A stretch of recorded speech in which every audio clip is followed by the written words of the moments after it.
นั่งขัดสมาธิก็ได้นั่งพับเพียบก็ได้คันบ่จำเป็นเฮาก็เศร้าเว้าเนาะแต่มาว่าเฮาฟังธรรมบางหันก็ได้ความรู้ได้ความเข้าใจไปหลายแล้วล่ะแต่มาเลยคิดว่าบ่เทศน์เนาะพาไม่ออกนั่งสมาธิจักหน่อยก็คือสิดี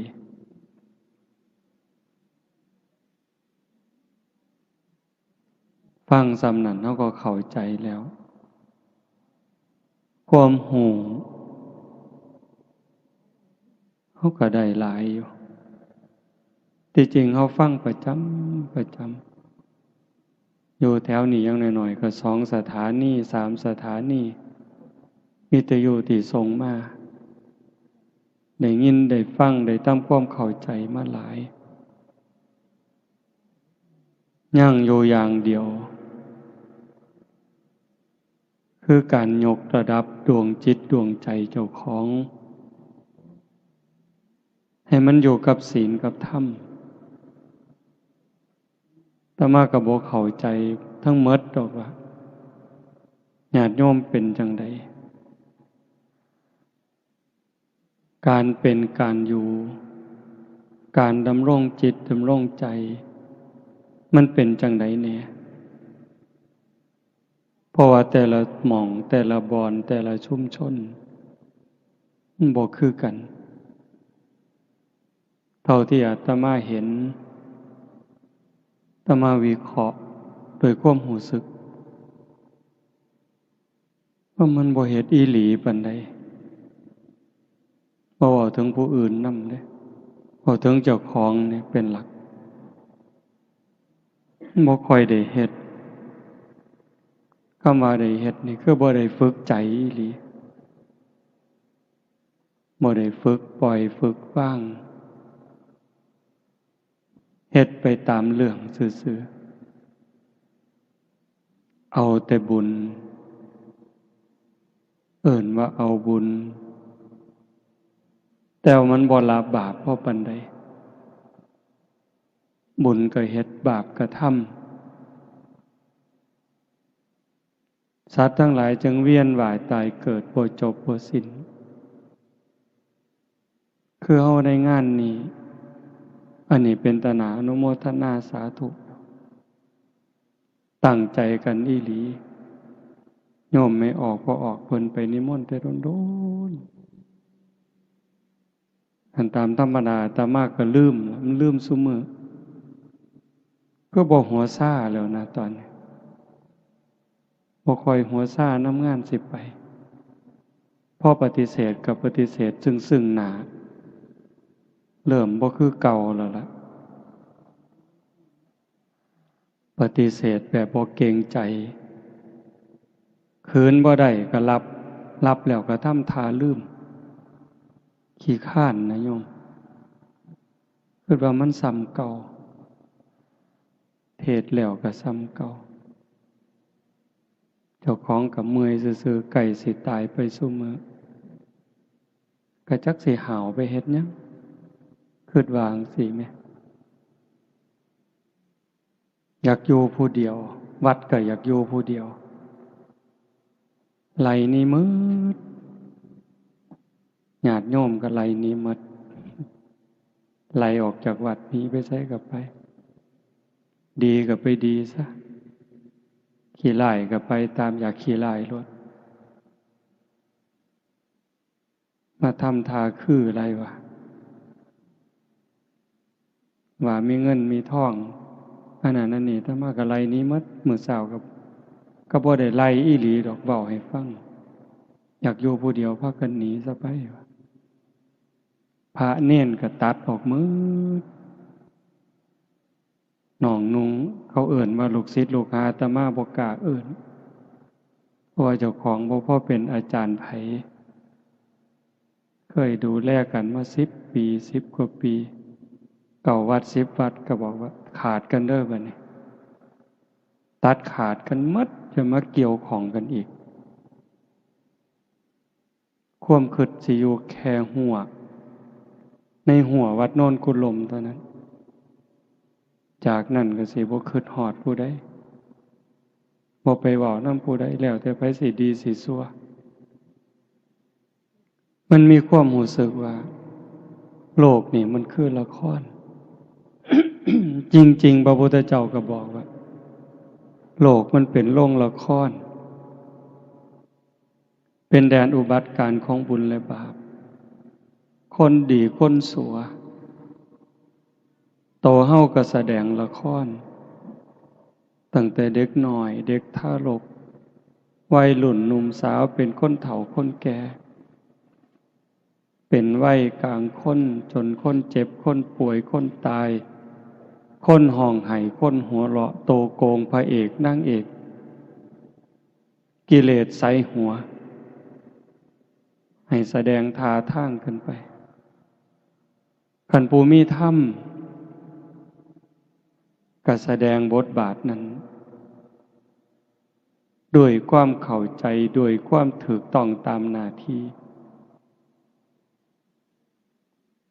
แต่ว่าถ้ามันบ่เข้าใจล่ะ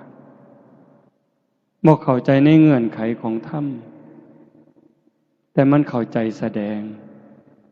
เข้าใจเล่นก็คิดว่าตัวผู้อื่นตบตาผู้อื่นแต่จริงๆกำลังเล่นตลกกับเจ้าของเว้าจังสิโยมสิเข้าใจท่านหรือบ่ก็บ่จักแต่มาเห็นว่าเวลานี่คนมันตัวกันหลายมันขี้ตัวแม่นหรือบ่แม่นนะแต่มาก็บ่ฮู้เด้แต่ว่าด้วยความเข้าใจเห็นจังซั่นโยมตัวกันมันก็พอฟังเพราะว่าโยมแต่ว่าพระตัวโยมมันเป็นตาสั่งตัวคันพระอีหลีบ่ตัวดอก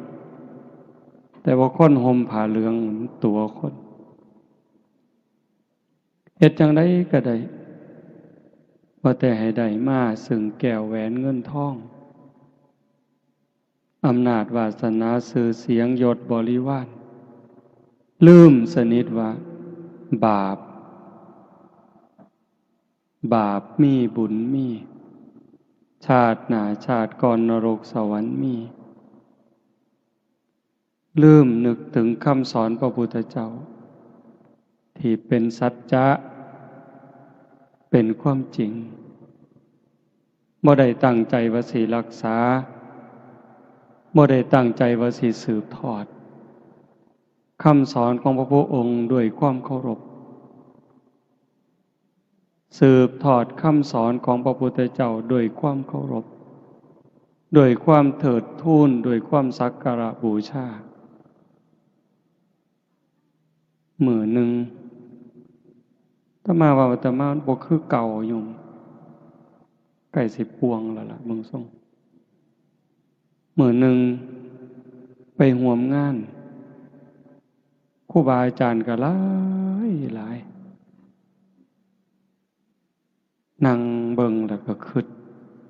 ความคิดนะโยมไล่มาตั้งแต่หัวเลยองค์นี้ก็ตกนรกองค์นี้ก็ตกนรกองค์นี้ก็ตกนรกองค์นี้ก็ตกนรกองค์นี้ก็ตกนรกไล่มาจนฮอดเจ้าขององค์นี้ก็ตกนรกเป็นหยังพอความบ่ซื่อเฮาสวดมนต์บางแรงสุปฏิปันโนปฏิบัติดีพระสงฆ์สาวกของพระผู้มีพระภาคเจ้าปฏิบัติดีแล้วอุชุปฏิปันโนพระสงฆ์สาวกของพระผู้มีพระภาคเจ้าปฏิบัติตรงแล้วญายะปฏิปันโนสงฆ์สาวกของพระผู้มีพระภาคเจ้าปฏิบัติเพื่อรู้ธรรมเป็นเครื่องออกจากทุกข์สามีจิปฏิปันโนสงฆ์สาวกของพระผู้มีพระภาคเจ้าปฏิบัติสมควรแก่การต้อนรับแก่การกราบไหว้ แต่ว่าเบิ่งเข้าไปลึกๆไปเนี่ยบ่แม่นบ่แม่นอย่าว่าแต่227เลยตั้งแต่หาข้อก็บ่ครบอาตมานี่ผู้หนึ่งบ่ครบแม่นหยังก็เลยว่าโอ้ยคือเป็นตาบาปแท้เนาะบอกจังซี่ญาติโยมก็อย่าตกใจเด้อย่าห่อเหี่ยวโยมมันได้บุญหลายกว่าพระอยู่แล้ว บอกแนวนี้ครูบาก็อย่าเครียดคิดบอกเลยคิดโยมหากินเองเนี่ยเขาเจ้าของน้ำเจ้าของพักเจ้าของบักไม้เจ้าของ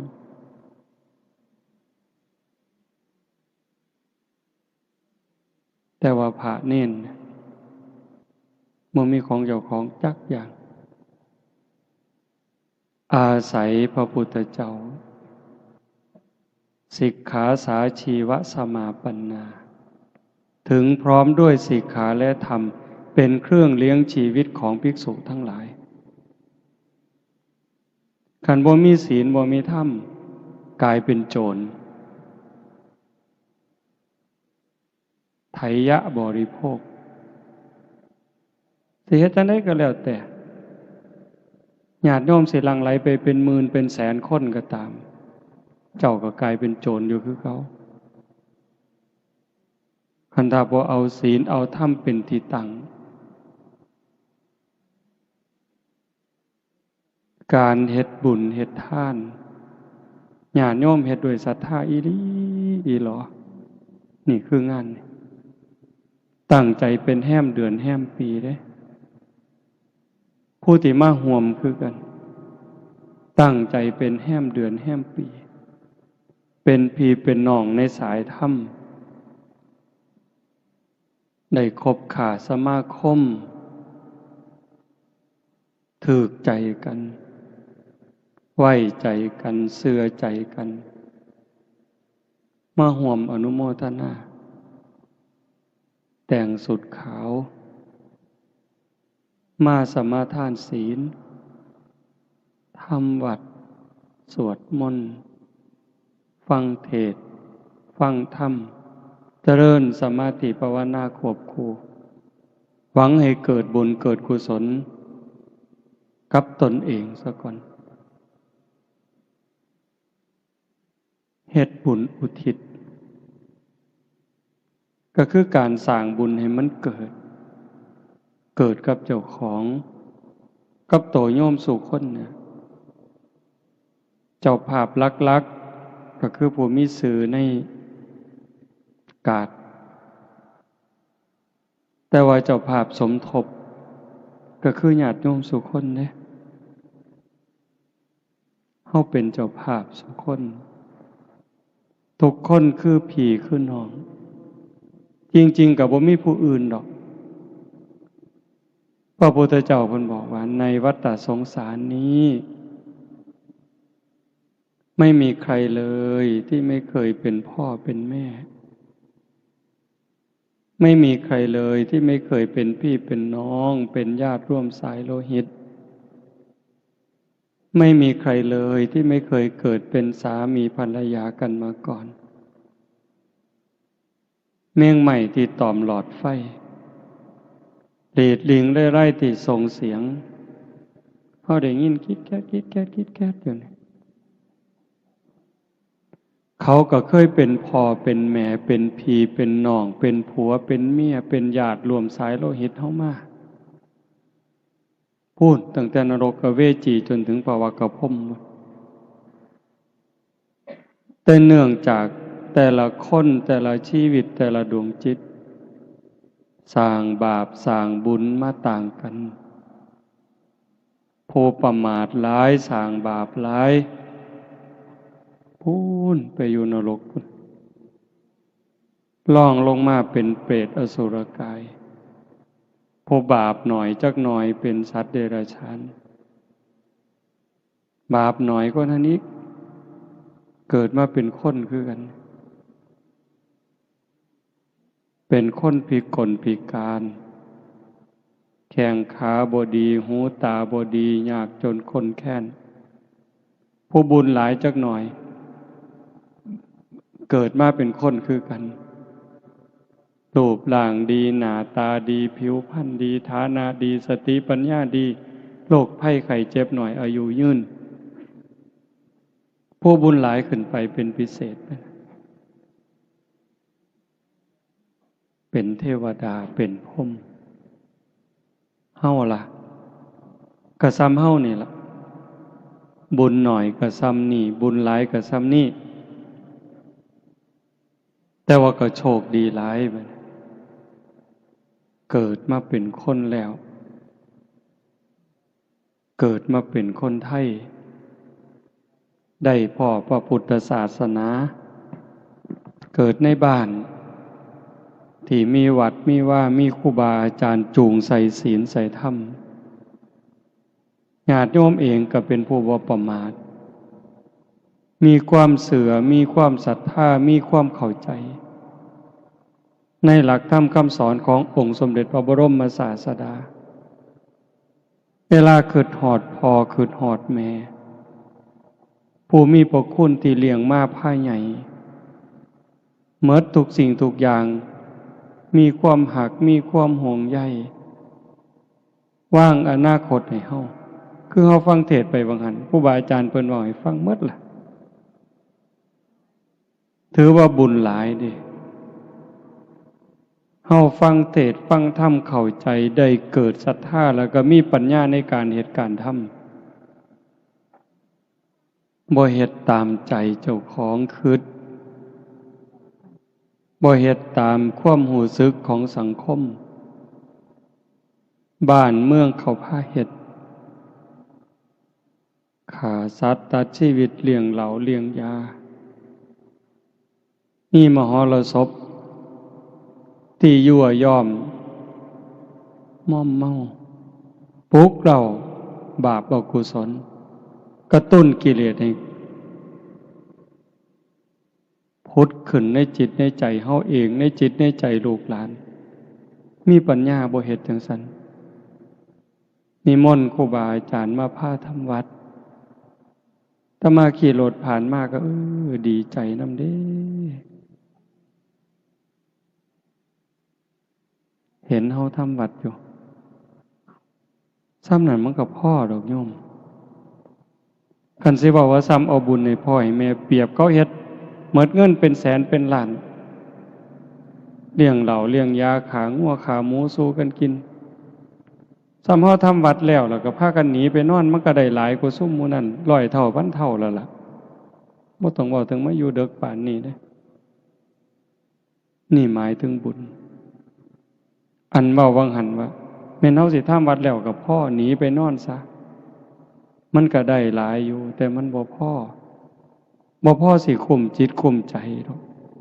เป็นหยังจังว่าซั่นพอเฮายังสิเดินทางอีกอยู่มันได้หลายเพียงแค่ว่าชนะการเฮ็ดบุญแบบนั้นแต่ว่าการสิเดินทางต่อไปในมือข้างหน้าตัวเฮาเองก็ตามบ่จบง่ายๆการเวียนว่ายตายเกิดถ้าหากว่าเฮายังปิดประตูอบายบ่ได้ปิดนรกบ่ได้ปิดเปรตบ่ได้อสุรกายสัตว์เดรัจฉานบ่ได้บ่ปลอดภัยอะโยมตะยานคันเฮาเบิ่งถึงรายละเอียดในคำสอนพระพุทธเจ้าเนี่ยมันเป็นตะยานถ้ามาเทศน์ดูๆเฮาก็จะได้ยินในวิทยุดงย่างก็จะเปิดอยู่บ่ได้เว้าเอาเองเด้นึกถึงคำตรัสพระพุทธเจ้าที่เขาได้ยินดูดอกเตาตาบอดเขาก็ฟังจนเข้าใจคนเฮาเวลาตายจากโลกนี้โอกาสสิกลับมาเกิดเป็นคนมันมีหน่อยซ้ำกับขนงัวซ้ำกับเขางัวสิได้เกิดเป็นคนเนี่ยมีหน่อยซ้ำเขางัวตัวหนึ่งมีเขา2 เขาแต่สิไปตกนรกเปรตอสุรกายสัตว์เดรัจฉานหลายสับ กับขนงัวอันนี้ก็อีกอันนึงแต่หม่องเป็นตะงึดคนนั้นพระพุทธเจ้าเอานิ้วมือนิ้วเดียวนี่ตัดเล็บสันๆเสมอเนื้อจิกดินก็ติดขึ้นมาในเล็บมันสิจัก10,000 เม็ดขันอย่างหลายถามว่าระวังดินในเล็บนี่ถามพระดูก่อนภิกษุทั้งหลายระหว่างเม็ดดินที่ติดในเล็บเราตถาคตกับเม็ดดินในภูเขาหิมาลัยอันไหนมากกว่ากันมันก็เห็นชัดพระภิกษุมันก็ตอบง่ายๆข้าแต่พระองค์ผู้เจริญเม็ดดินในเล็บของพระองค์นั้นมีน้อยนิดเดียวไม่สามารถจะเปรียบเทียบได้กับเม็ดดินในภูเขาหิมาลัยเพราะแต่ว่าจังสัตว์พระพุทธเจ้าเพิ่นบอกว่าดูก่อนภิกษุทั้งหลายฉันใดก็ฉันนั้นสัตว์ทั้งหลายเมื่อกายแตกตายจากความเป็นมนุษย์ในชาตินี้แล้วโอกาสจะได้กลับมาเกิดเป็นมนุษย์อีกในชาติต่อไปนี้มีน้อยนิดเดียวเหมือนกับดินที่ติดในเล็บเราตถาคตแต่ส่วนใหญ่จะไปแออัดยัดเยียดกันอยู่ในนรกบ้างเปรตบ้างอสุรกายบ้างสัตว์เดรัจฉานบ้างมากมายเหมือนเม็ดดินในภูเขาหิมาลัยโยมว่ามันซ้ำใดภูเขาหิมาลัยเป็นภูเขาที่สูงที่สุดในโลกปัจฉายังกับดินที่ติดเล็บอาตมากับว่ามันบ่บาปดอกคันบ่เชื่อพระพุทธเจ้าฟังความเว้าเพิ่นแล้วก็มาน้อมเบิ่งใจเฮามันความคิดความอ่านความรู้สึกการกระทำทางกายวาจาใจที่ถึงพร้อมโดยเจตนาคนเขาได้ดีนี่เฮาอนุโมทนาหลายหรืออิจฉาหลายสรรเสริญคนย่องคนโดยความจริงใจกับเว้าโดยความแข่งดีแข่งเด่นอันใดหลายกว่ากันเห็นบ่ใจเฮาได้คำเว้าคำจาเป็นไปเพื่อความหักความสมัครสมานสามัคคีสรรเสริญยกย่องโดยความจริงใจกับการติฉินนินทาวาลายป้ายสีเว้าปืนท่านขวัญยุยงให้แตกเหล่าสามัคคีอันใดหลายกว่ากันการกระทำทางกายซอยเหลือเกื้อกูลกับการเบียดเบียนข่มเหงเข็นขาอันใดหลายกว่ากันอันนี้เฮาบ่ฮู้ดอกคนอื่นที่เขาเจ้าบ่สนใจกับศีลกับธรรมพวกที่บ่เชื่อเลยบ่สนใจกับบาปกับบุญกับศาสนาเลยบ่ต้องไปเว้าถึงเฮาซุ่มมักศีลมักธรรมไปวัดไปว่านุ่งขาวห่มขาวเนี่ยโกนหัวบวชชีบวชพระบวชเน้นเบิ่งเอาซ้ำนี้อาตมาได้ยินซุมื้อจนสลดสังเวชบักใหญ่ไปปลายปีบางหันจนอาตมาตัดสินใจเลิกงานปริวาสนี่เศร้าจัดงานปฏิบัติธรรมเศร้าบ่เป็นประโยชน์หยังดอกได้แต่เงินนั่นล่ะหาได้คิดว่าจังซั่นได้แต่เงินกับคำหย่องซุ่มบ่ฮู้เขาก็ว่าดีซื่อๆแต่โตเจ้าของฮู้ยักหยังคิดปานนั้นนะโยมเห็นการเป็นอยู่ของโลกของสังคมเห็นความเป็นไปในวิถีชีวิตเป็นหยังก็เป็นจังซั่นมันเข้าไปกวนพระกวนเน้นเนี่ยมันไปทั้งโทรศัพท์เนี่ยทางเฟซทางไลน์เล่นโดยเพ้อโดยประมาทพระบางองค์ก็เจ้าก็สื่อเป็นคนสื่อกล้าเว้ากล้ายอมรับมาเว้าให้ฟังมันเป็นหยังแน่ในเฟซในไลน์ ที่พากันไปเล่นสื่อสารโยมบางคนก็ไปแอบเบิ่งไปจอบเบิ่งเขาว่ามันมีวิธีจอบอยู่พระองค์นั่นครูบาอาจารย์องค์นี้เป็นจังไดโพสต์ขอความจังไดแต่ละมือแต่ละเว้นโอ้ยเลยเกิดสลดสังเวชบักอย่างคักพอแต่คิดจังสั่นก็นึกถึงคำตรัสพระพุทธเจ้าที่ยกตัวอย่างว่าหั่นล่ะโยมก็บ่ได้ย้านพระคือกันเด้ไม่ออกพอออกบ่ปานใดตัวไม่ออกนี่ก็บ่ได้ย้านส่งขอความหาครูบาก็เว้าไปสารพัดแนวอยากเว้าแล้วโอ้บ่แปลกก็เลยนึกถึงสมัยครั้งพุทธกาลพระเป็นลูกเป็นภิกษุแม่เป็นภิกษุณีบ่แปลกกิเลสมันรุนแรงความไก่ฉิดความคุ้นเคยเฮ็ดให้เสียบักหลาย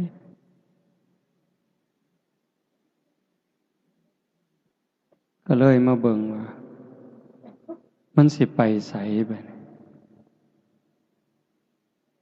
จังว่าถามญาติถามโยมบ่อยๆแล้วก็บอกญาติโยมเสมอว่าฮักเจ้าของบ่ให้ฮักเจ้าของหลายๆเด้อรู้ตนเจ้าของหลายๆห่วงใยเจ้าของหลายๆคำว่ารู้ตนเจ้าของฮักเจ้าของห่วงใยเจ้าของนี่อย่าห่วงร่างกายหลายกว่าจิตวิญญาณซุมื้อคนดูแลสุขภาพร่างกายดีหาแนวกินดีๆอยู่หม่องสำบายเสื้อผ้าหนาแพร่ดี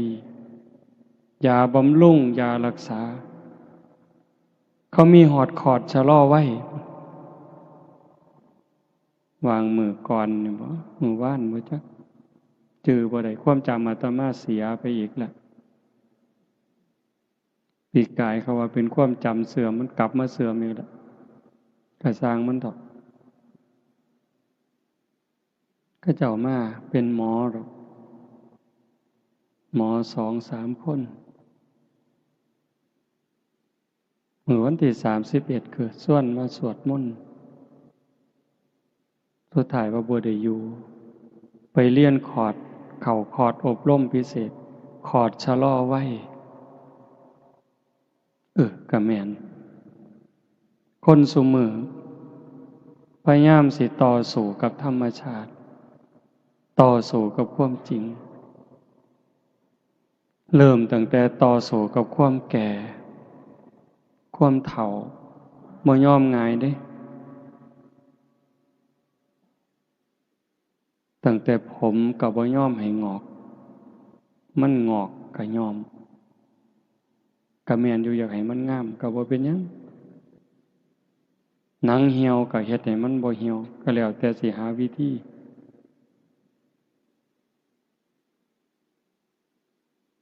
เขาว่าฉีด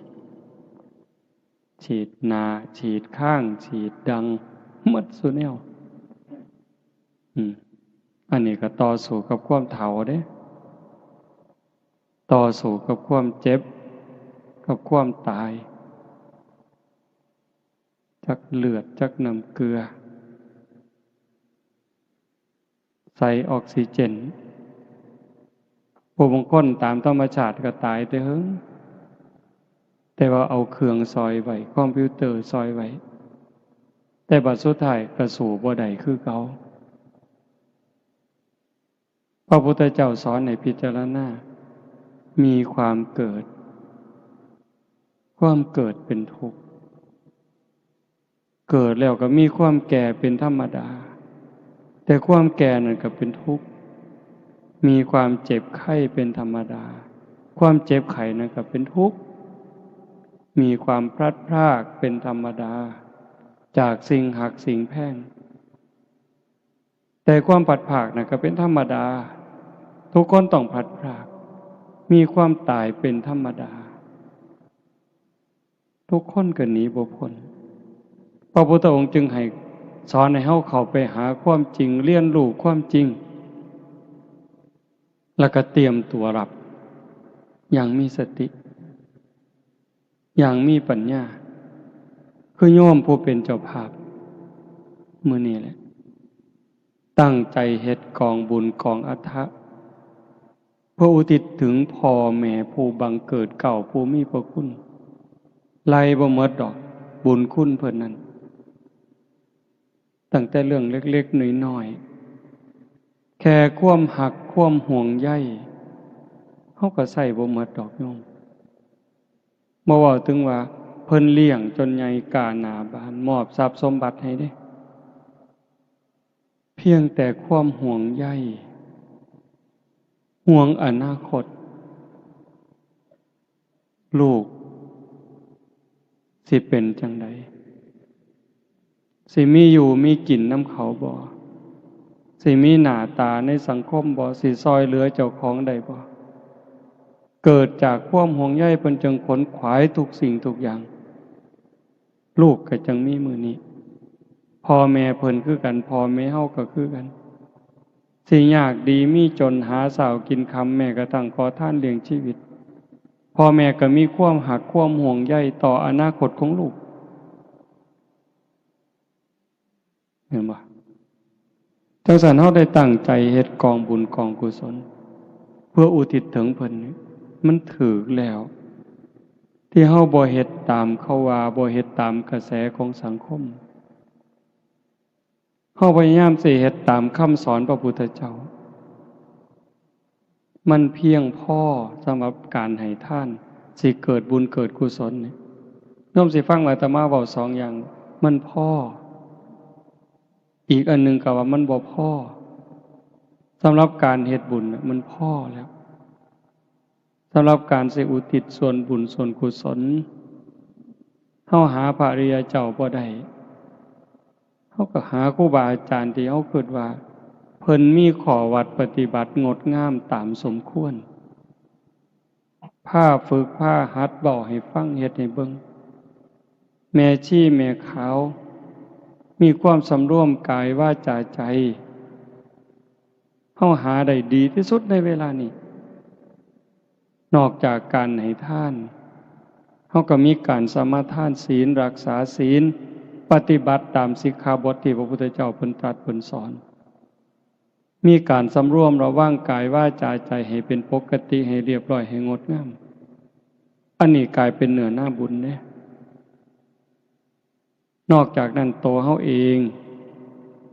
ก็ได้มีการฟังมีได้การเจริญภาวนาสำรวมจิตสำรวมใจตรงนี้มันส่งผลหลายแต่ที่ว่ามันบ่พอนั่นก็หมายความว่าคันเฮายังปิดประตูอบายบ่ได้เฮาก็ว่างใจบ่ได้อุ่นใจบ่ได้ว่าเฮาสิปลอดภัยในวัฏสงสารเนื่องจากจิตเฮามันกลับกรอกอีหลีรักษายากที่สุดอย่าให้ใจเจ้าของเนี่ยอาตมาก็คือกันความคิดความอ่านแต่ละเวลาหน้าที่เนี่ยบ่อยู่กับหล่องกับลอยแม้กระทั่งว่าเป็นพระเขาสมมุติให้เป็นพระสมมุติให้เป็นครูบาอาจารย์แต่บางเทื่อความคิดความรู้สึกมันเป็นตาอยากอายอยากอายคิดบ่คือครูบาเห็นบ่คันสิว่าแต่ครูบาเพิ่นโยมก็ถามโยมมึงว่าโยมคิดคือโยมบ่แต่ว่าด้วยความเข้าใจลึกๆความรู้สึกของอาตมาว่าโยมส่วนใหญ่นี่ย่านบาปหลายกว่าครูบาอยู่เด้นั่งเถื่อเด้อโยมนั่งเถื่อสำรวมระวังย่านบาปย่านกรรมกว่าครูบาอยู่เด้ครูบามันลึงคันถ้าครูบาย่านบาปบ่กล้าซื้อเลขดอกโยมบ่กล้า คันครูบาย่านบาปบ่กล้าบอกเลขแท้ๆอันนิยมกับจะเสือเนี่ยได้คิดเบิ่งเนี่ยสิรวยไปหยังเขาก็บ่ได้ซื้อน้ำก็บ่ได้ซื้อไฟก็บ่ได้เสียกุฏิก็บ่ได้เซาแต่ว่ายังซื้อเลขนำเขาไปเล่นมวยตู้เล่นบั้งไฟไปไกลเลยถ้าย่านบาปบ่กล้าเห็นบ่อันนี้บ่ได้มีเจตนาว่าให้กันเด้เพียงแต่ว่าถึงว่าในใจเนี่ยมันยังเอาบ่ออกคันเห็นไม่ออกผู้สีใกล้ๆครูบาก็ลักขึดแนวบ่คือเด้แต่ว่าไม่ออกบางคนบ่กล้าได้เว้าน้ำพระก้มหน้าเลยเด้หลายหม่องหลายบอนที่เขาเจ้าฝึกดีๆเวลาบ่น้ำครูบานี่ลบตาก้มลงปั๊บ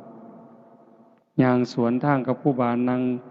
พับเพียบก้มหน้าลงปั๊บบ่กล้าเงยหน้าเบิ่งพระเห็นบ่นั่นคือแนวมันเป็นตาย้านก็ย้านไว้ระวังไว้คนโบราณเพิ่นสอนดีแต่ว่าซุมื้อมันเริ่มผสมประสานผู้ย้านก็ย้านผู้บ่ย้านก็บ่ย้านเลยเล่นเว้าหยอกเว้าหัวสนิทชิดเชื่อต่อปากต่อคำตาน้อยตาใหญ่ถ้ามาเคยว่าสิจกตามันได้ยังไงบอกเลยมาเล่นตาสมตาวันนี้จกตาเดี๋ยวนี้ปานนั้นนะโยมโลกมันก็จังเป็นอยู่จังซี่ความเดือดร้อน ความบ่เป็นสุขบ้านเมืองก็ขาดระเบียบวินัยวัดว่าก็เริ่มโรยล่าลงโรยล่าลงมันเป็นจังไดนั่นคือเอาใจออกทางศีลทางธรรมแต่บ่ได้หมายความว่าศาสนาหมดเด้บ่หมดบ่เสื่อมบ่มีเสื่อมบ่เคยเสื่อมแล้วก็สิบ่เสื่อมคันเฮ็ดดีเฮ็ดถูกต้องมื้อนี้บุญกุศลคือเก่าคุณธรรมคือเก่าอากาลิโก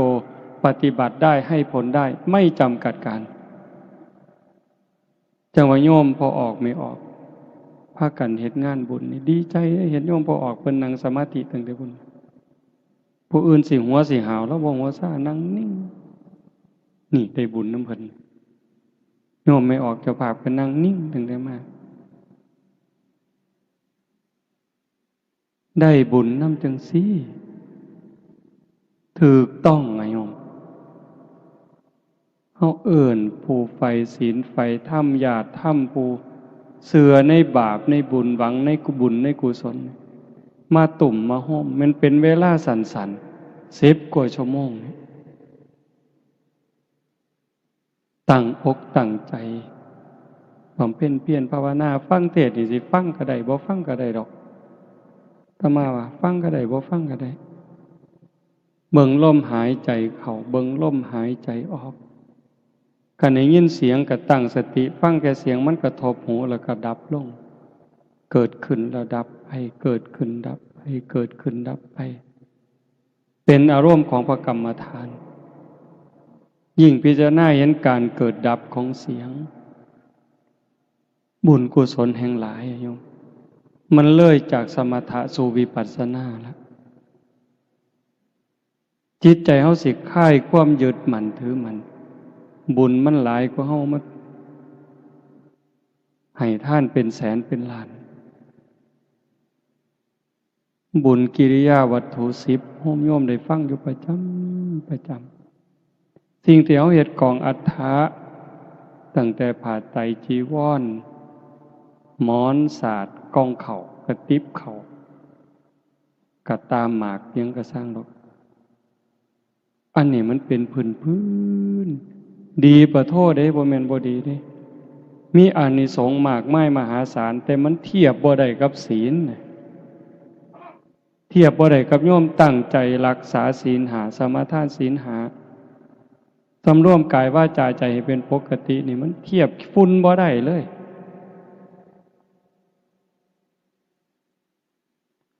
ท่านนี่มีองค์ประกอบบักหลายหนึ่ง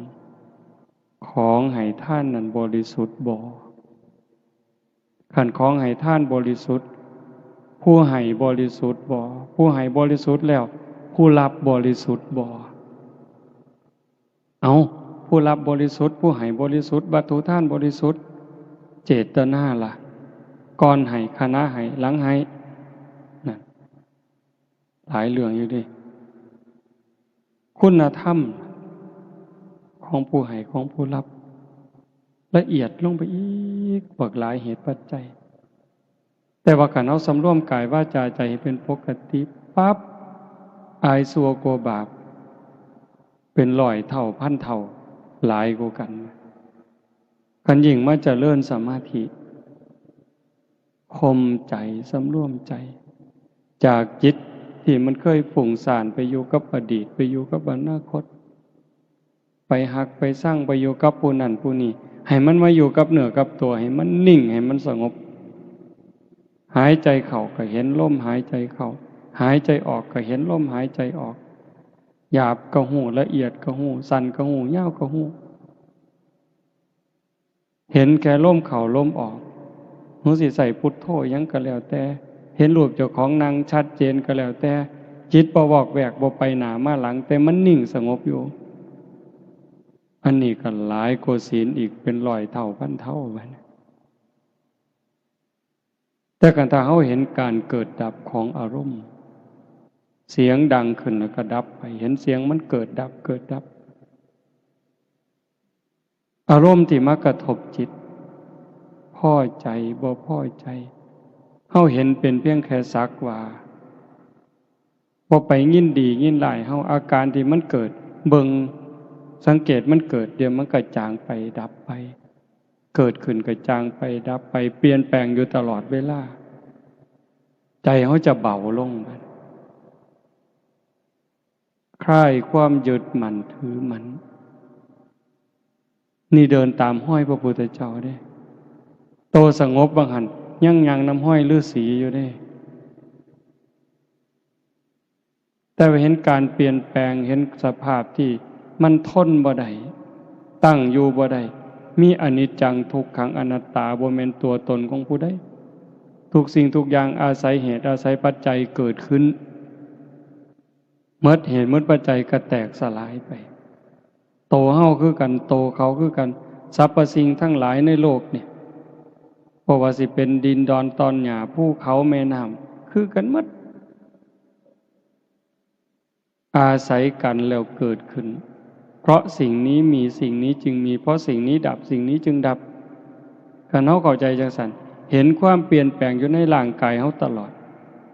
ตั้งแต่เป็นเด็กน้อยมาเป็นหนุ่มเป็นสาวผมก็เปลี่ยนแปลงร่างกายผิวหนังก็เปลี่ยนแปลงหูตาก็เปลี่ยนแปลงเห็นความที่ทนอยู่บ่ได้ในสังขารร่างกายพิจารณาถึงความแตกดับร่างกายก็คือการสังขารที่เป็นส่วนร่างกายสังขารที่เป็นส่วนจิตใจคือกันหมดสัพเพสังขาราอนิจจาสวดมนต์ทำวัดเห็นปะสังขารคือร่างกายจิตใจและรูปธรรมนามธรรมทั้งหมดทั้งสิ้นมันไม่เที่ยงเกิดขึ้นแล้วดับไปมีแล้วหายไปเฮาบ่ว่าแต่ปากเฮาพิจารณาเบิ่งมันก็ชัดเจนอยู่มื้อนี้มันก็เป็นคือกันสัพเพสังขาราทุกขาสังขารคือร่างกายจิตใจและรูปธรรมนามธรรมทั้งหมดทั้งสิ้นมันเป็นทุกข์ทนยากเพราะเกิดขึ้นแล้วแก่เจ็บตายไปบ่แต่ปากเขาพิจารณาตามอีกสัพเพธัมมาอนัตตาธรรมทั้งหลายทั้งปวงทั้งที่เป็นสังขารและมิใช่สังขารไม่ใช่ตัวไม่ใช่ตนไม่ควรถือว่าเรา ว่าของเราว่าตัวว่าตนของเราพิจารณาจังสิมันสิถอนนะโยมคันว่าแต่ปากว่าจนตายก็บ่เกิดประโยชน์แต่คันพิจารณาให้มันซึ้งมันก็สว่างเด้แต่มันก็อาศัยกันน่ะตัวความสงบอย่างน้ำห้อยฤาษีที่ว่าว่างั้นมันก็จะเป็นแห้งทรงให้เฮาเห็นห้อยพระพุทธเจ้าได้คิดอยู่จังหนึ่งอยู่ว่าอยากส่วนพี่ส่วนน้องส่วนญาติส่วนโยมว่าปีพ.ศ. 2559เนี่ยเป็นปีฝึกตาย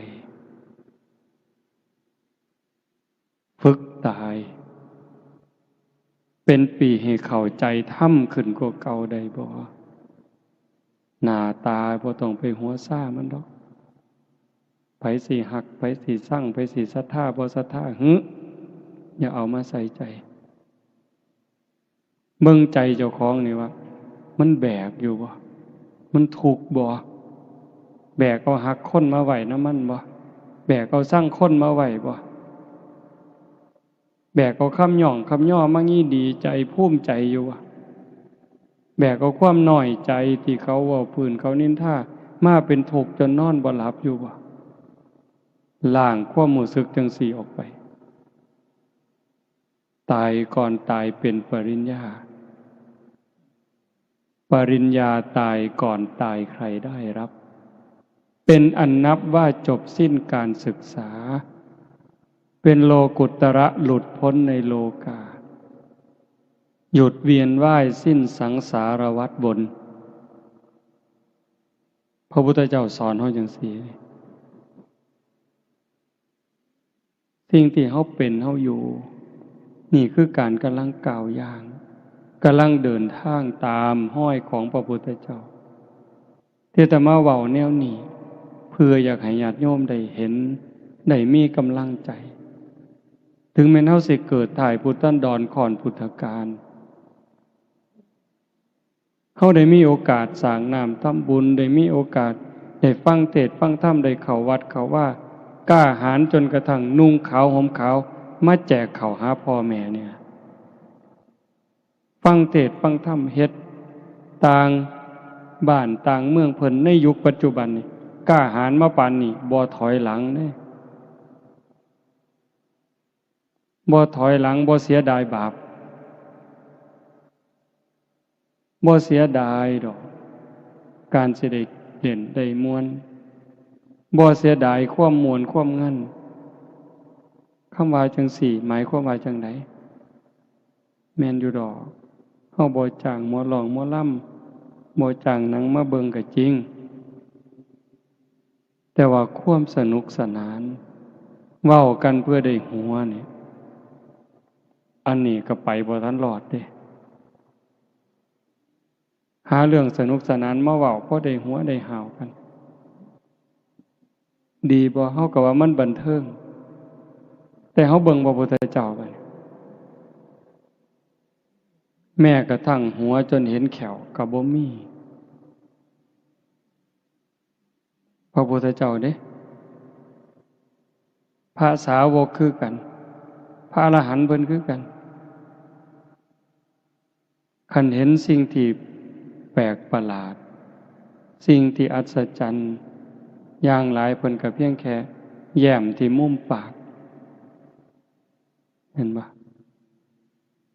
เพียงแค่แย้มแต่ผู้เห็นพระภิกษุนำกันเห็นก็สิถามเป็นหยังอาจารย์ยังเป็นจังซั่นอย่างพระลักขณะเห็นพระโมคคัลลานะแย้มยิ้มที่มุมปาก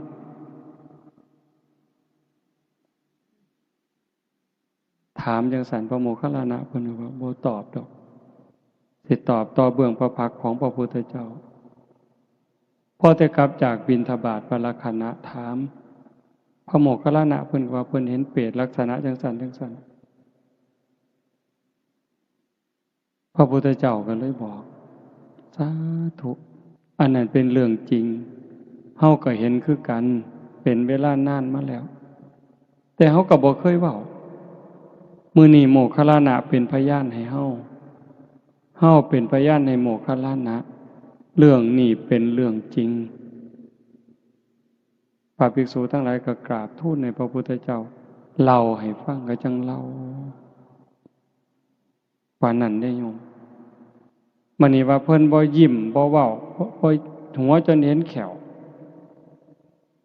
เพิ่นเครียดอยู่มีความตึงเครียดมีปัญหาหลายซั่นบ่นั่นคือเพิ่นเห็นตามความเป็นจริงคันมันหัวหาวไปปานนั้นนั่นก็คือบ่ปกติบูดบึ้งก็บ่ปกติคือบ่ติดสายบ่ติดขวาบ่บูดบึ้งแล้วก็บ่ล่าเริงจนเกินคันล่าเริงก็เบิกบานในศีลในธรรมผู้เบิกบานมันม่วนในใจได้โยมเบิกบานในใจเด้บานส่ำใดไม่ออกเคยเป็นหนี้คนแล้วใส่หนี้คนหมดบ่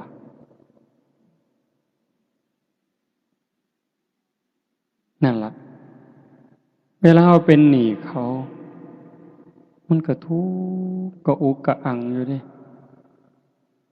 พอแต่ใส่หนี้หมดปั๊บมันสวงนั่นคือเบิกบานเนี่ยทรงลูกทรงเต่าให้เรียนหนังสือหนังหาจนเขาเจ้าได้ทำการทำงานมั่นคงนั่นเฮาก็สวงเบิกบานเนี่ยแต่คันเฮาเป็นเจ้าหนี้คนมายืมหนี้เฮาเป็นหมื่นเป็นแสนคิดหวังดอกเบี้ยก็คิดหวังอยู่แต่ว่าสำบายใจบ่บัดนี้มันยืมกู100,000เดือนหน้ามันสิต้องได้ดอก10,000บ่สำบายดอกโยมมันเป็นสีกังวลอยู่ได้ผัวได้เมียคือกันเพราะสิคือเราเป็นความสุขแต่มันก็บ่แม่นมันมีความหวงมีความหึงมีความกังวลอยู่หั่นแต่ว่าการที่เฮาได้ปลดภาระปลดเปลื้องภาระมันกลายเป็นความเบิกบานพุทธะคือผู้หูผู้ตื่นผู้เบิกบานเบิกบานในขณะที่มีคุณธรรมตนเองประพฤติปฏิบัติอบรมบ่มจิตบ่มใจจนกระทั่งเห็นว่าพ้นอบายแล้วบ่ตกนรกอีกบ่เป็นเปรตอีกอสุรกายอีกสัตว์เดรัจฉานอีกอย่างหน่อยๆก็เกิดเป็นคนบ่เกิน7 ชาติต้องได้บรรลุธรรมแน่นอนนั่นจิตใจหมดกังวลมันเบิกบานแล้วหูตื่นเบิกบานสะอาดสว่างสงบตรงข้ามกับวุ่นวายสว่างตรงข้ามกับมืดสะอาดตรงข้ามกับสกปรกเฮาปุถุชนนี่ความคิดมันยังสกปรกอยู่บางเทื่อปัญญาก็มืดก็บอดหาทางออกบ่ได้วุ่นวายอยู่ตั้งเทื่อนั่งสมาธิตัวตรงคือแต่ว่าภายในใจวุ่นวายเหตุจังใดบัดนี้ญาติโยมเฮาสิก้าวไปสู่จุดนั้นได้นับเบิ่งวันเวลาของชีวิตที่เหลือไว้มันน้อยอายุที่เพิ่มขึ้นนั่นคือวันเวลาของชีวิตที่เสียไปคันเว้าจังซี่ม่วนบ่บัดนี้ว่าโอ้ยได้อายุ40แล้วได้หลายปานใดปีนี้เพิ่นถามกันเด้ได้หลายปานใดล่ะยายปีนี้80โอ้เจ้ายืนเนาะเพิ่นสิยืนหยังใกล้สิตายแล้วนั่นได้80เพิ่นว่าที่จริงมันเสียไป80เด้อฮะวันเวลาอายุที่เพิ่มขึ้นตัวเลขเพิ่มขึ้นแต่เวลาของชีวิตที่เหลือมันน้อยท่านบ่บัดนี้อันเฮ็ดบุญเนี่ยมันสิพอได้ที่เว้าเนี่ยแม่ขาวแม่ชีโยมพอออกไม่ออกมาร่วมประพฤติปฏิบัติงานกองกฐินเนี่ยอันบุญนี่มันพอได้แต่ว่าการยกจิตยกใจ เพื่อให้สูงจากอำนาจของกิเลสเป็นเรื่องยากอาตมาก็เฮ็ดบ่ทันได้โยมจังว่ามันเป็นตารู้ตนคันเว้าจังซี่เป็นตารู้ตนเจ้าของหลายหลายเป็นหยัง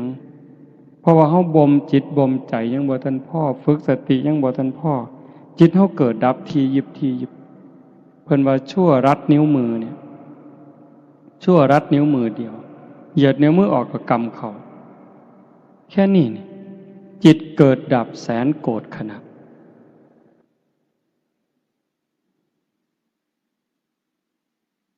ร้อย10,000เป็นพัน10,000เป็นหมื่น10,000เป็นแสน10,000,000เป็นล้าน10,000,000เป็นโกรธแค่เขาเหยียดมือออกแล้วก็กำนิ้วมือเขาปุ๊บจิตเขาเกิดดีใจเสียใจหักสร้างอิจฉาริษยาแสนโกรธครั้งแสนโกรธขณะเร็วส่ำใดวิทยาศาสตร์เพิ่นบอกว่าแสงเร็วกว่าเสียงแต่ว่าโดยความเป็นจริงมันจิตใจเขานี่เร็วกว่าแสงโบกหูจักหมื่นเท่าแสนเท่า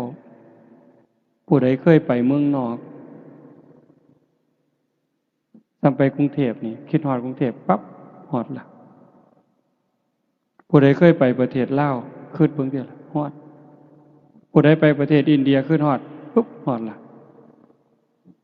ผู้ใดเคยไปอเมริกาอังกฤษลองคิดเบิ่งติฮอดละเห็นบ่ไวส่ำใดหายใจเข้าตัวสิสุดจิตเฮาเกิดไปเท่าใดเกิดหากเกิดสร้างกันสงบมันบ่ได้คมมันบ่ได้ปึ๊บบัดเจ็บไข้ได้ป่วยเป็นจังไดโยมกะวนกะวายส่ำใดคันบัดเฮาสิตายล่ะรักษาจิตบ่ได้มันปวดเกินมันเจ็บเกินมันทรมานเกินเฮาบ่ฮู้เฮาสิตายย้อนโรคหยังคันโรคเจ็บโรคปวดโรคทรมานข่มเวทนาบ่ได้จิตดิ้นรนแรงตายในขณะที่ทุกข์มันไปอบายแน่ๆคันว่าสันเลือกไหลตายดีบ่นอนหลับตายเลยบ่ต้องลุกก็บ่ฮู้อีกล่ะว่าไหลตายนี่ผู้ไหลตายเขาในลักษณะใดห้องโหโพสังกาบ่นิมิตก่อนตายเป็นจังได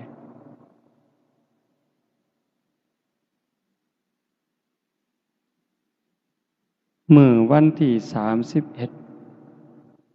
อาตมาขึ้นไปภูเขาหน่อยพระพุทธรูปอยู่นั่นหายามกลางคืนเผื่อมีคนอยากไปนั่งสมาธิพิเศษเอาเฟื่องไปปลูกก็นะขี่รถหน่อยขึ้นไปเอาเฟื่องไปว่างเอาเฟื่องไปยายเอาศาสตร์มาปูไต่ฐานพระมันก็มีศาสตร์เอาศาสตร์มาปูล่มมันผันหลายล่มแห้งย่านล่มพัดศาสตร์ปิวผันเห็นไม้ขอนหนึ่งก็ใหญ่เติบเห็นไม้ขอนหนึ่งยาวประมาณคาแขนอาตมาก็เลยว่าเอาไม้มาทับศาสตร์ดอกพอแต่ไปยกขึ้นปั๊บหลดไม่งอดอยู่ในไม้เมืองความเร็วของมันความเร็วของจิตเด้แต่สติตามบ่ทันดอกปั๊บเนี่ยห้องอาตมาลงห้องนี่โอ๊ะอันนี้เขาให้สมมุติเป็นอาจารย์เนี่ยเว้าแต่กรรมฐานอยู่เรื่อยเว้าแต่เรื่องการปฏิบัติเจริญสติอยู่เรื่อยลักห้องบ่ฮู้โตไม่ออกโอ๊ยเพิ่นว่าโอ้ยบ่โอ้ยซื่อๆโยนขอนพร้อมจักโยนไปไสบ่ฮู้เด้นั่นน่ะพระองค์หนึ่งก็อยู่ข้างๆโยม2คนก็กำลังซอยจักโยนไปไสอาจสิโยนใส่ตีนเจ้าของก็ได้บ่ฮู้ทีเลยโยนเลยคันสมมุติว่าฟ้าผ่าอาตมาก็ตกนรกคือจังไดก็ตามสมมุติไม่งอดตอดแล้วตายตอนนั้นบวชมา28 ปีได้โยม เขาเอิ้นอาจารย์ลาวีเด้ เขาเอิ้นพ่อครูเด้ขี้ร้ายบ่หมู่เจ้าว่าเห็นบ่ขี้ร้ายบ่นี่เป็นตาอยากอายบ่โอ้ยเป็นตาอยากอายคักเด้อคุยบ่ได้โยมมื้อนี้เฮาไปเฮามาขี่รถขี่เรือไปหันไปนี้สิพากันเปิดเพลงฟังสำบายโอ้ยบ่แม่นดอกโยมกินข้าวกินน้ำสิอ่อนซ้อนน้ำแซ่บอยู่นั่นบ่แม่นหาแค้นเขาตายเด้ไปไสล่ะในเมื่อควบคุมจิตบ่ได้ตรงนี้เป็นตาย้านโยมถ้าเอาถึงบุญนี่มันคักอยู่แล้วแต่ว่าคนเฮ็ดบุญมันก็ตกนรกเห็นบ่พระนางมัลลิกาพระมเหสีของพระเจ้าอุเทนก็ตมาจำบ่ผิดเราเฮ็ดบุญมาบักอย่างคักบักอย่างหลายแต่จิตดวงสุดท้ายไปเฮ็ดบาปคิดเห็นบาปนิดเดียวตกนรกเอลกาปัตตนาบวช20,000 ปีเด้โยม20,000 พรรษาเด้บ่ได้บวชขี้เล่นๆเด้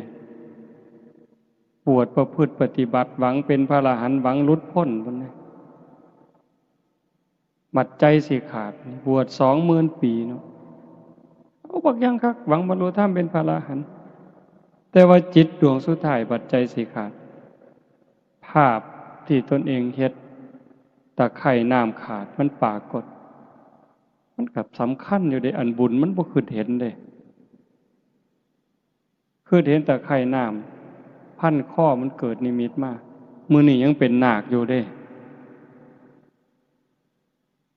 ผู้ใดสิซอยไผบัดนี้โยม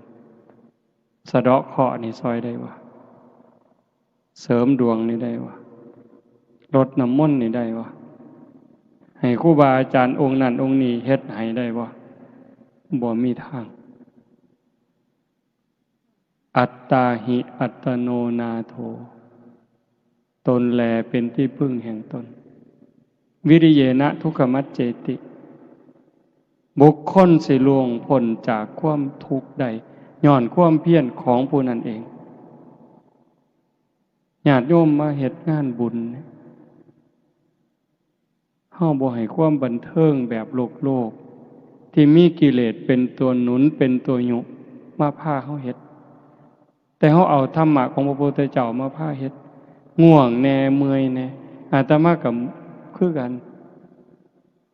ตั้งแต่ขึ้นมาอาตมาหายใจบ่อิ่มมันอยากตายอยู่เลยยังค่อยรับตาเว้าไม่ออกอยู่ทั้งหน้าสิซ่อมๆรับตาเว้าหายใจเอาลมเห็นบ่แต่ปานนั้นจิตใจก็บ่ทันนิ่งนะใกล้ๆตายนี่มันยังซอกแซกซอกแซกซอกแซกเว้าไปนำคิดนั่นคิดนี่ไปนำเด้มันเร็วอ่ะโยมมันเกิดดับเร็วกว่าแสงชั่วรัดนิ้วมือเกิดดับแสนโกรธขนาดจึงเป็นเรื่องยากบ่แปลกที่พระพุทธเจ้าว่าเมื่อสิ้นลมหายใจตายจากความเป็นมนุษย์ในชาตินี้แล้วโอกาสจะไปตกนรกบ้างเปรตบ้างอสุรกายบ้างสัตว์เดรัจฉานบ้างมากมายเหมือนเม็ดดินในภูเขาหิมาลัยแต่โอกาสจะได้กลับมาเกิดเป็นคนอีกมีน้อยนิดเดียวเหมือนดินที่ติดในเล็บเราตัดเล็บสันๆเสมอเหนือมันสิหลายปานใดไม่ออกก็ลองไปจิกดินมื้ออื่นนี่แต่ก็ออกมานับหากล่องละเอียดซองเบิ่งว่ามันจักเม็ดต้องไปเทียบกับภูเขาคนในโลกนี่ก็คือกันขนาดเฮาปูเขาวัดเขาว่าบวชพระบวชชีนุ่งขาวห่มขาวเป็นคนใจบุญมักบุญขนาดนี้ก็สังเกตเบิ่งใจเฮามันซอกแซกซำใดเราซุ่มบ่สนใจกับวัดกับว่ากับศีลกับธรรมมันสิซ้ำใดมันดอก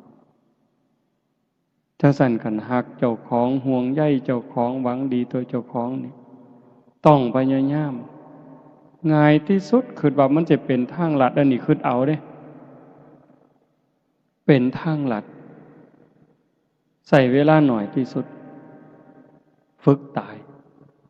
เป็นคนตายฝึกเป็นคนตายเขาด่าให้เขาให้ให้เขาจมให้เขาเอาเปรียบก็บอกว่ากูตายแต่หึงแล้วมึงอยากได้ยังก็เอาไปรวดได้บ่ย่ายจังสิด่าก็ด่าไปรวดมึงด่าคนตายดอกกูบ่มีความรู้สึกดอกเป็นจังไดได้ง่ายบ่แนวนี้คิดง่ายอยู่แต่เฮ็ดยากสิย่องสิย่อสิให้รางวีรางวัลให้หยังมากก็ให้มาโลดแต่มึงให้คนตายดอกบ่ยินดีนำคันผู้ใดเฮ็ดได้เร็วเท่าใดแห่งแต่ดีจังว่าเพิ่นคือพวกอยู่วัดมื้อเช้าอาตมาก็เว้าอยู่เด้มื้อเช้ามันยังเป็นวันที่3อยู่เนาะเป็นวันอาทิตย์วันเริ่มต้นตั้งแต่มื้อนี้พวกโยมอยู่วัดพวกแม่ชีมื้อยังพวกนี้บ่ปากจังอยู่นำอาตมาได้คือบ่ปากเลยอยู่จนเป็นพรรษาจนออกพรรษาอาตมาก็บ่เคยถามชื่อบ่เคยฮู้บ่เว้านำเขาเจ้าก็บ่เว้าอีหลีก้มหน้าก้มตาเฮ็ดเวียกอย่างเดียวปัดกวาดเช็ดถูนั่งเวลาย่างสวนมาอีกก็นั่งก้มหน้าซอกงอกเดี๋ยวแต่ลุต้นลุตนเรื่องเถื่อเพราะว่าขันบ่เอาจังสั่นมันบ่ได้มันทุกคนก็อยู่ในวังวนของกิเลสตัณหาทั้งหมดขันบ่ฝึกบ่ฝนบ่เขี่ยวเจ้าของเต็มที่ยากกินแสบอาตมาก็หายมันบ่ปกติอาตมาเกินบ้าอยู่เด้แสบหลายก็จมอันสิมาหม้อน้ำแสบน้ำนัวอยู่นี่ห้วยหนีวะโลด มันเป็นจังได๋รู้เพราะว่าเป็นห่วงเจ้าของนำห่วงทุกคนมันเป็นตาย้านโยมที่เว้าเป็นจังได๋อันตายเนี่ยมันก็เป็นตาย้านอยู่แต่อาตมาว่าหลังตายเป็นตาย้านกว่าเป็นหยังจังว่าจังซั่นในขณะที่เฮาเป็นอยู่นี่ทุกข์ใจเฮาก็เคยทุกข์มาแล้วผัวตายเมียตายลูกตายพ่อแม่ตายเฮาก็ทุกข์มาบ่แห้งอ่ะล่ะแม่โยมแม่อาตมาเสียตั้งแต่ปี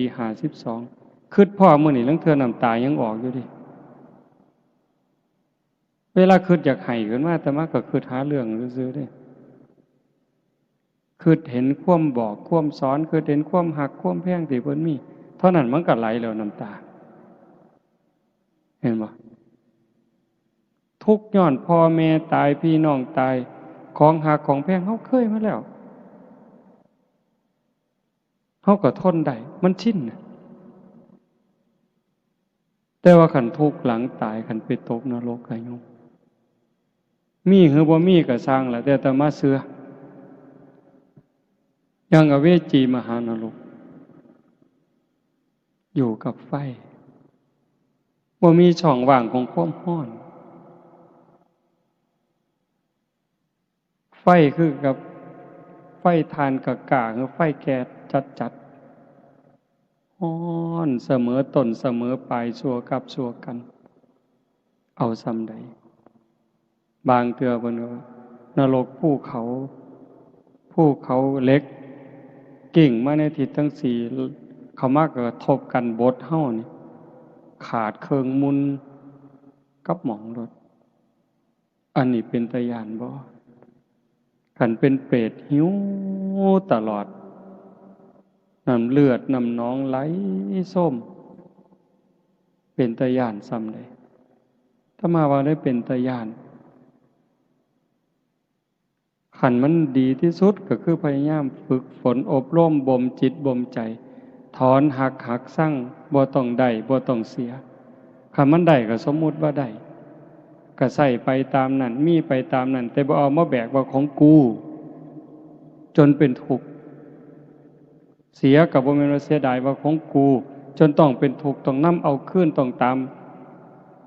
ยื้อต้องแย่งต้องฟ้องลงฟ้องศาลให้ได้กลับคืนมาก็บ่ให้มันเป็นถึงขนาดนั้นขันปล่อยได้ว่างได้จิตใจว่าเป็นทุกข์นั่นคือใจลอยเด้ ใจลอยขึ้นสูงขึ้นจากอำนาจของกิเลสตัณหาการทำบุญนี่เป็นพื้นฐานเฮาสวดอยู่ประจำดอกสัพพปาปัสสะอาการนังการไม่ทำบาปทั้งปวงนี่พื้นเบื้องต้นเลยเว้นจากการเฮ็ดบาปเพราะว่าบาปมันเฮ็ดให้เกิดทุกข์ก่อทุกข์ก่อโทษก่อความเดือดร้อนให้ตนเองและผู้อื่นบาปเนี่ยบาปคือความทุกข์ความเดือดร้อนทั้งตนเองและผู้อื่นกุศลสูปสัมปทาการทำกุศลให้ถึงพร้อมเฮ็ดบุญเฮ็ดกุศลให้มันหลายขึ้นมากขึ้นบุญเฮ็ดให้เกิดความสุขความสบายใจทั้งตนเองและผู้อื่นนี่ก็คือภาพจังซี่ผู้ใดมาเห็นกันคนดีมีสัมมาทิฏฐิอดบ่ได้ดอกสิอ่อนซ่อนน้ำภูมิใจน้ำดีใจน้ำอดบ่ได้ฮอดเทวดาพุ่นแต่ว่ามันบ่ทันปลอดภัยทีละอย่างว่าเอลกาปัตตนาก็ตามพระนางมลิกาก็ตามเห็นบ่เพราะว่าจิตมันยังแวบๆรักษาบ่ได้บัดยามใกล้สิใจขาดแทนที่มันสิเอาบุญเฮ็ดบุญบักหลายทอฟ้าเนี่ยมันไปคิดเห็นบาปทอเข็มไปแล้วดิใส่บาปก่อนดิคำสอนของพระศาสนาจังเป็นสิ่งอัศจรรย์เป็นสิ่งประเสริฐสูงสุดสัจิตตปริโยทปันนังการชำระจิตของตนให้ขาวรอบชำระใจขัดสีใจให้ของจิตของใจเฮานี่ให้มันสะอาดบริสุทธิ์สะอาดจากหักสะอาดจากสั่งสะอาดจากโกรธสะอาดจากเกลียดสะอาดจากกลัวสะอาดจากโลภโกรธหลงเฮ็ดได้ง่ายบ่ง่ายคันมันง่ายกับบรรลุธรรมกันหมดแล้วก็จังต้องเพียรการให้ทานเนี่ยเป็นอุบายเพื่อเอาชนะความขี้ทีคันเฮาสิว่าเอาบุญก็หมายความว่าการให้ทานนี่เฮ็ดให้เฮามีอยู่มีกินเกิดชาติหน้าชาติใหม่สิเป็นคนร่ำคนรวยคนสวยคนงามนี่ว่าเอาบุญบ่ให้เกิดแต่คันว่าตามห้อยพระพุทธเจ้าไปการให้ทานเป็นอุบายเอาชนะความขี้ทีขี้เหนียวบ่หยุดรักษาศีลคันว่าแบบว่าบุญเพื่อให้เกิดมางามรักษาศีลเฮาสิเกิดมางามโรคภัยไข้เจ็บน้อยรูปร่างหน้าตาดีผิวพรรณดีโรคภัยไข้เจ็บหน่อยอายุยืนนั่นน่ะบอกจังซี่เลยแต่คันว่าตามห้อยพระพุทธเจ้าอีหลีบัดศีลเป็นอุบายออกจากการเบียดเบียนบ่เบียดเบียนตนเองบ่เบียดเบียนผู้อื่นคันบ่เบียดเบียนมันก็บ่มีบาปมันก็บ่มีโทษบ่มีเวรบ่มีภัยมันก็สะอาดไปเรื่อยศีลเป็นเครื่องชำระบุญเป็นเครื่องชำระศีลก็เป็นเครื่องชำระศีลก็เป็นอาภรณ์เห็นบ่ล่ะการเจริญภาวนาคันว่าแบบเอาบุญเจริญภาวนาเฮ็ดให้เฮาฉลาดก็แม่นอีหลีเบิดเกิดชาติหน้าพบใหม่ฉันใดก็สิเป็นคนมีสติมีปัญญาเฉลียวฉลาดอันนี้เว้าแบบเอาบุญแต่คันเว้าตามพระพุทธเจ้าการเจริญภาวนาเป็นอุบายเอาชนะความหลงความงมง่ายเพราะว่าการเจริญภาวนาเฮ็ดให้เกิดสติเกิดปัญญาฉลาดก็จริงแต่คันลึกไปกว่านั้นมันประหารกิเลสได้เกิดปัญญาจนสามารถเอาชนะกิเลสได้งานบุญอุทิศบุญอัฏฐะในมื้อนี้เฮาบวชลูกบวชหลานนำแล้วขบวนการทำนี่ล่ะมันมีครบสิเอาแบบบุญก็ได้เอาแบบพระพุทธเจ้าก็ได้ท่านเพื่อให้ร่ำให้รวยอุทิศถึงพ่อแม่ก็บ่ผิดขันคักไปกว่านั้นท่านเพื่อเอาชนะความขี้ทีคนขี้ทีมันท่านบ่ได้ขันแม่นท่านก็หวังหลายกว่าเก่าไปท่านหาบาทอยากถือเลขรางวัลที่1พูนปวงบ่บัดนี้เจ้าว่า ท่าน10 บาทท่าน100 บาทก็ฟังแต่เขาสิอ่านชื่อคันเขาบ่อ่านชื่อก็นอนบ่หลับยามมื้อเช้าไปถามผู้ใหญ่บ้านเป็นหยังบ่อ่านชื่อข่อยเพิ่นว่าบ่แม่นแต่โยมเด้อาตมาก็เป็นโง่โง่ยังว่าเป็นตาบักกอกเขกคือหยังนี่ ทำบุญจังซี่กันเขาบ่เว้าชื่อถึงเจ้าของมันคือบ่ว่าเพิ่นยังว่าอยู่บัดเขาอ่านให้อาจารย์นาวีบริจาค5 บาทสิซื่นๆขึ้นมาจักหน่อยย่างออกจากหม่องก็คือสิคือเบิ่งติล่ะมันอยู่ในนี่โยมกิเลสนี่มันอยู่ในนี่คันเว้าแม่นแนวเป็นตัวเป็นตนเป็นแต่จับมาขายอีหลีเนาะโยมเนาะมันเป็นแต่จับมันมาจับขาตีใส่ดินพุ่นนี่ผลบ่แม่นมีแต่มันจับขาเฮาตีใส่ดินพาเฮาเกิดพาเฮาตายพาเฮาตกนรกมกใหม่เกิดมามีแต่โลกแต่ไผ่นี่โยมไม่ออกเพิ่นถามว่างั้นบ่ไปเดินทุดงค์น้ำเพิ่นบ่เพิ่นไปจังใดตั้งแต่ย่างขึ้นมานี่ยังกุจุกระจะคันย่างบิณฑบาตมาบิณฑบาตมื้อนึงต้องเซา2 มื้อโยมอาตมาบาปหลายจังว่าคันบางมื้อบ่หาแต่ได้ปานนั้นเด้คันย่างตีนเป้าแน่จักหน่อยย่างหม่องบ่นี่แน่กึกกักมื้อนั้นไปเบิ่งเขาเฮ็ดภูเขาย่างไปซองนั่นซองนี้เฮ้ยบ่พอ10 นาทีไปบ่เป็นแล้วจักเป็นย้อนบาปย้อนกรรมอันใดย้อนผิดศีลผิดธรรมมาก่อนนั่นล่ะก็เลยเป็นแนวนั้นจังว่ามันเป็นตาย้านมันส่งผลทั้งหมดโยมเคยเว้าอยู่อันหนึ่งที่พระพุทธเจ้าเพิ่นบอกว่าขึ้นชื่อว่ากรรมแล้วจะมากก็ตามจะน้อยก็ตามจะไม่ให้ผลนั้นไม่มีสัพพังนรานังสัพพลังสุจินังนะกัมมุนาอากินจนะโมฆะมัตถิขึ้นชื่อว่ากรรมแล้วจะมากก็ตามจะน้อยก็ตามจะไม่ให้ผลนั้นไม่มียกตัวอย่างให้ฟังผู้คนก็สิได้ยินแล้วพอซ้ำเรื่องใส่เบ็ดซ้ำเรื่องใส่เบ็ดทนมือก็ได้รับผลบ่แล้วไม่ออกเป็นอยู่ว่ากัดปากเจ้าของนี่แม่กัดลิ้นเจ้าของอาตมาเนี่ยซ้ำกินน้ำก็กัดโยมมื้อเช้าก็กัดข้างนี่กัดพิศพแซ่บปานใดภาษากินน้ำตั้งแต่นอนหลับๆก็ลั่นกึบใส่คือเห็นตั้งแต่ใส่เบ็ดตอนนั้นปากกบปากปลามันสีกมันขาดเนาะสอดก็สอดข้าง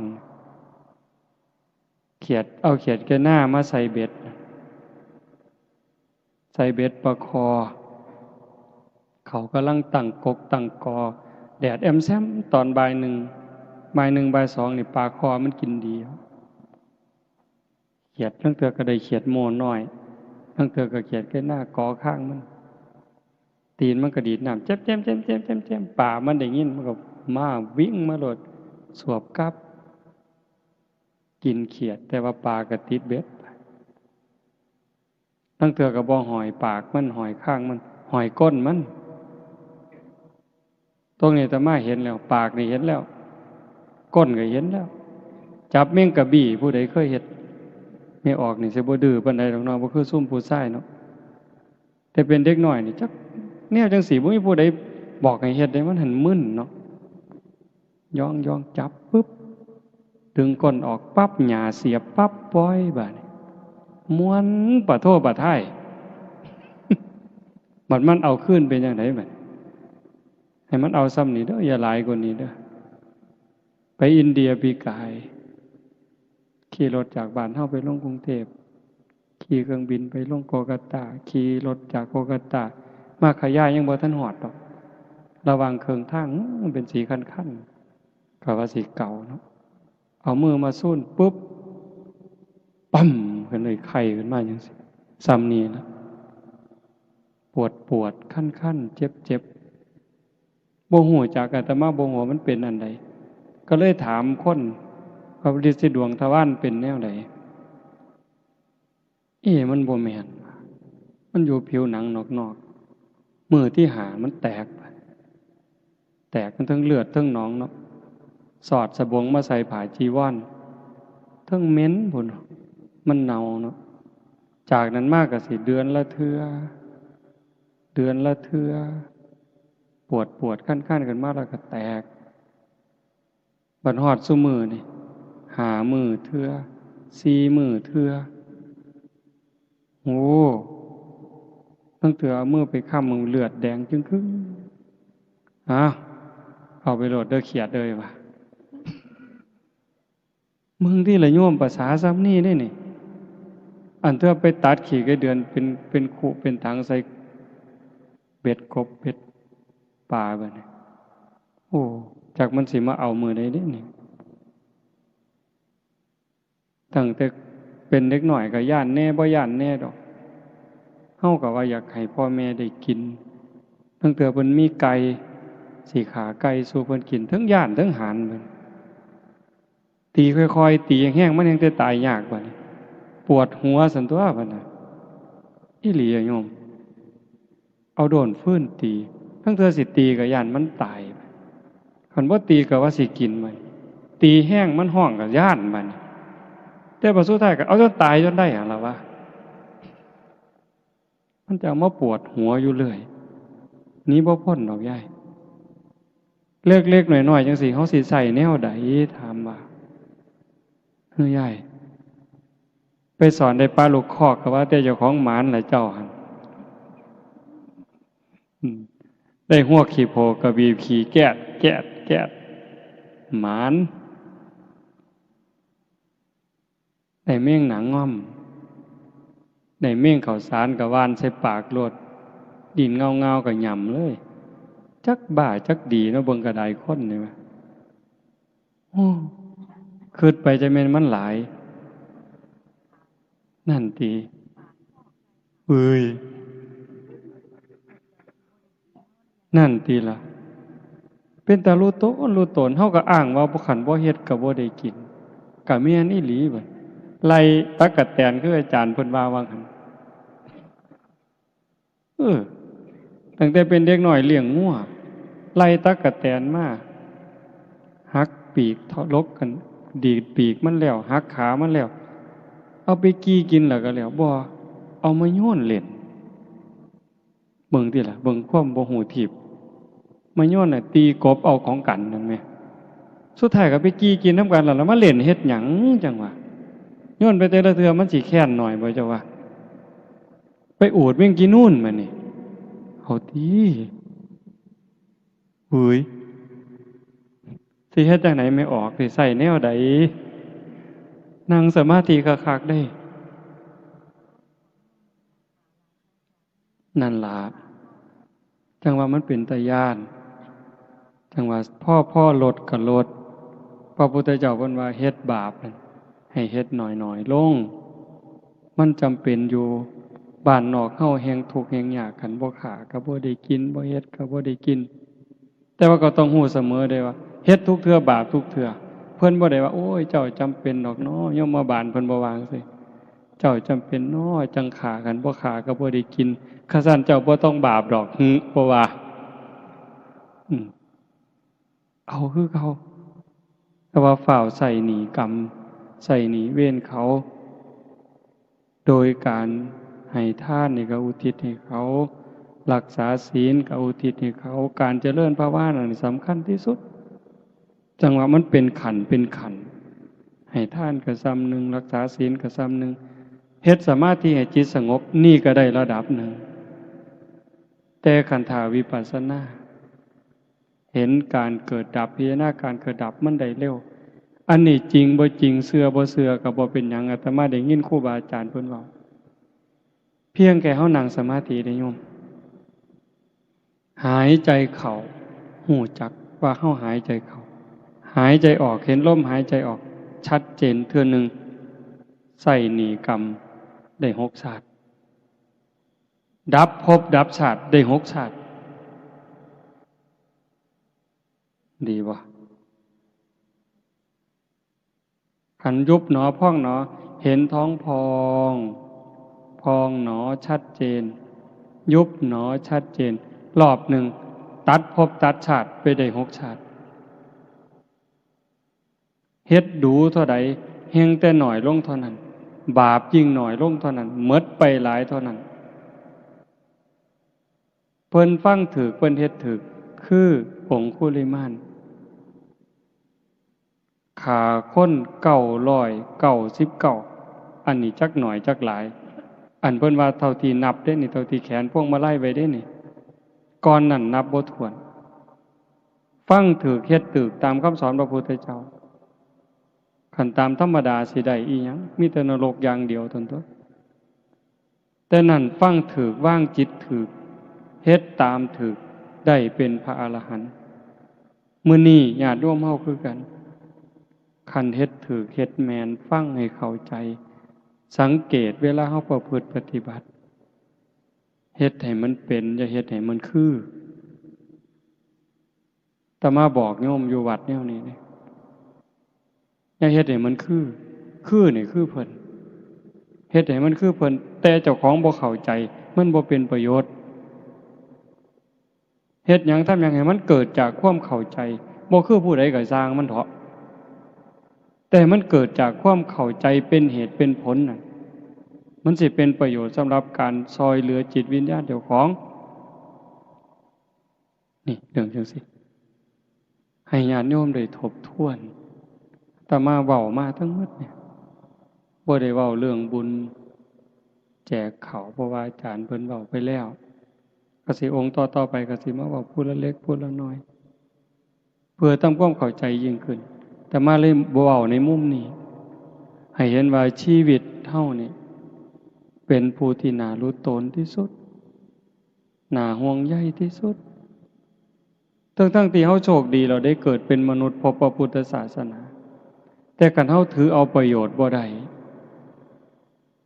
ประโยชน์ในที่นี้หมายความว่าอย่างน้อยๆคือปิดประตูอบาย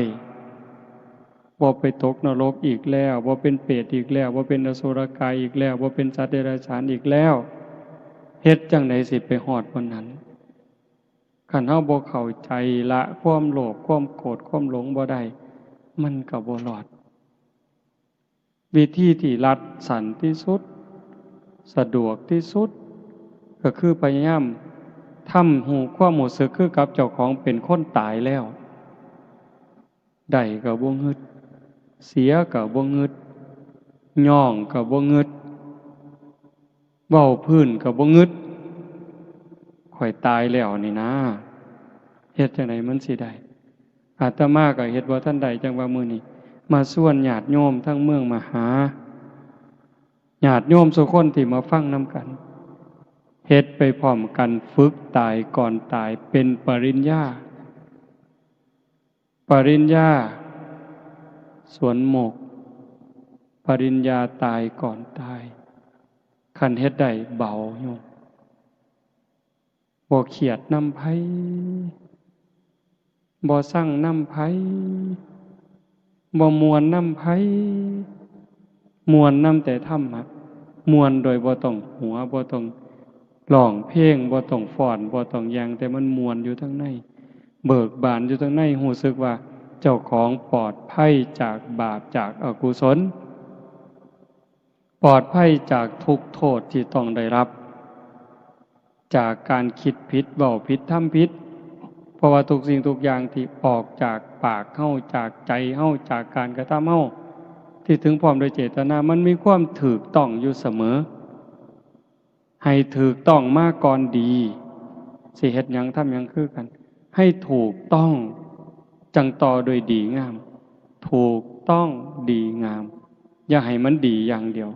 คันดีอย่างเดียวบ่ปลอดภัยจังสั่นมื้อนี้ใช้เวลามาประมาณ1 ชั่วโมงครึ่ง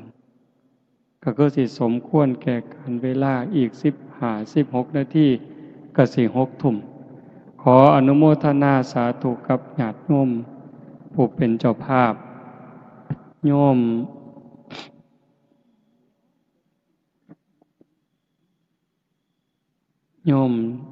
สงวนใจโยมละอองศรีใช่ปัญญาโยมสหัสชัยโยมสาวนีพันโยม ณภาพรจันใสโยมจำเริญโยมคำพันธ์พิเคราะห์กิจโยมต้องพูนเบญจวรรณสีเชียงสาโยมชาติชายอุไลจันใสโยมจาติรัตน์ดวงรัตน์จันใสโยมสมบูรณ์สุปานีสีเชียงสาโยมสุรชัยลาดาชัยปัญญาพร้อมทั้งลูกหลานญาติพี่น้องญาติโยมสุคนพิเศษนาคอยู่ไสบุนี่ออกเมื่อแล้วอธิปัตย์โยมที่ระวัดจันใสบวชจักมือบุนี่จักพรรษาก็เป็นตาลุโตนเป็นตาหนาเห็นใจมื้อนี้อยู่วัดกับผู้หนึงแต่กี้ว่าบ่เอาได้อาตมาว่าบ่เอาได้แต่ก่อนคันบ่บวชตลอดชีวิตนี้อย่ามาไก่บ่เอาดอกบัดเบิ่งไปเบิ่งมาบ่ได้บวชนะมาเขาก็ไปบวชคือเก่าบวชบ่บวชเนาะเบิ่งแล้วเป็นตาลุโตนบัดไปบวชอยู่บางหม่องทำวัดก็บ่ได้ทำบ่ต้องถึงว่าวัดเช้าดอกวัดแลงก็บ่ทำจักอยู่จังไดนั่งสมาธิมันสิได้นั่งบ่เดินจงกรมสิได้เดินบ่บวชแล้วก็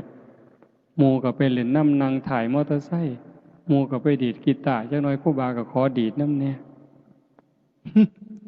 หมู่มาเล่นน้ำก็เว้าเพื่อนผู้สาวให้ฟังโอ้ยเป็นตารุตนก็เลยให้บวช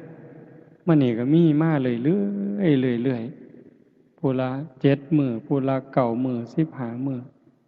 ก็จักสิเฮ็ดจังไดโยมเอ้ยแก่บ่ตกแล้วล่ะคันบ่เฮ็ดก็บ่ได้ก็เป็นตารุตนจักหน่อยก็สิว่า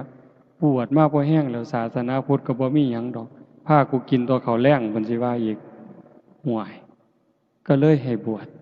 จังซั่นบวชหน่อยก็ให้เพิ่นตั้งใจพ่อแม่ดีญาติพี่น้องดีมีครูบาอาจารย์ดีก็